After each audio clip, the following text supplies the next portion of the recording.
नमस्कार. VAG academy YouTube चॅनलवर आपलं सहर्ष स्वागत आहे. या व्हिडिओमध्ये आपण राष्ट्रकुल क्रीडा स्पर्धेची माहिती पाहणार आहोत. राष्ट्रकुल क्रीडा स्पर्धा म्हणजे काय? 2026 मध्ये ही स्पर्धा कुठे होणार आहे? 2030 मध्ये कुठे होणार आहे? ती सगळी माहिती आपण या व्हिडिओमध्ये पाहूयात. व्हिडिओ शेवटपर्यंत पहा. या व्हिडिओला सर्वांनी लाईक करा, चॅनलला सबस्क्राईब करा.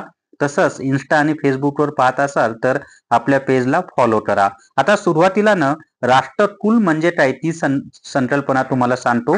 तर ब्रिटन किंवा इंग्लंडचं जे साम्राज्य होतं किंवा वसाहत होती ती संपूर्ण जगभर पसरलेली होती आणि मग ज्या ज्या देशांमध्ये इंग्लंडची वसाहत होती त्या देशांची एक संघटना स्थापन झाली आणि तिलाच राष्ट्रकुल संघटना असं म्हणतात.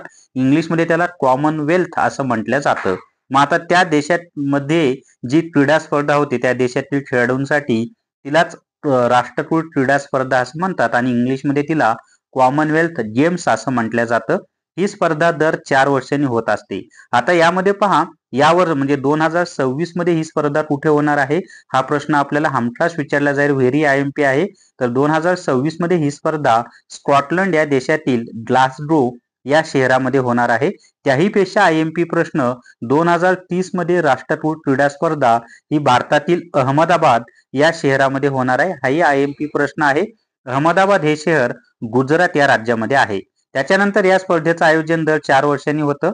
या स्पर्धेची सुरुवात ही 1930 मध्ये झालेली आहे आणि पहिली राष्ट्रकुल क्रीडा स्पर्धा ही कॅनडा देशातील हॅमिल्टन या शहरामध्ये झाली. म्हणजे फर्स्ट कॉमनवेल्थ गेम्स 1930 ला झाले. आता भारताने या स्पर्धेमध्ये सर्वप्रथम सहभाग 1934 मध्ये घेतलेला आहे. 1934 मध्ये इंग्लंड देशातील लंडन या शहरामध्ये ज्या राष्ट्रकुल क्रीडा स्पर्धेचं आयोजन केलं होतं त्या स्पर्धेमध्ये भारताने सर्वप्रथम राष्ट्रकुल क्रीडा स्पर्धेमध्ये सहभाग नोंदवला होता. आता भारतामध्ये आतापर्यंत फक्त एकदाच राष्ट्रकुल क्रीडा स्पर्धेचं आयोजन करण्यात आलेलं होतं आणि ते 2010 मध्ये आणि भारतातील नवी दिल्ली या शहरामध्ये त्या स्पर्धेचं आयोजन केलेलं होतं. राष्ट्रकुल क्रीडा स्पर्धेमध्ये पदक मिळवणारा पहिला भारतीय खेळाडू राशिद अनवर हा आहे. जर तुम्हाला सरळ सेवा रेकॉर्डेड व्हिडिओ कोर्स विकत घ्यायचा असेल तर प्ले स्टोअरवरून विठ्ठल जोशी ॲप डाउनलोड करा आणि सरळ सेवा रेकॉर्डेड व्हिडिओ कोर्स विकत घ्या.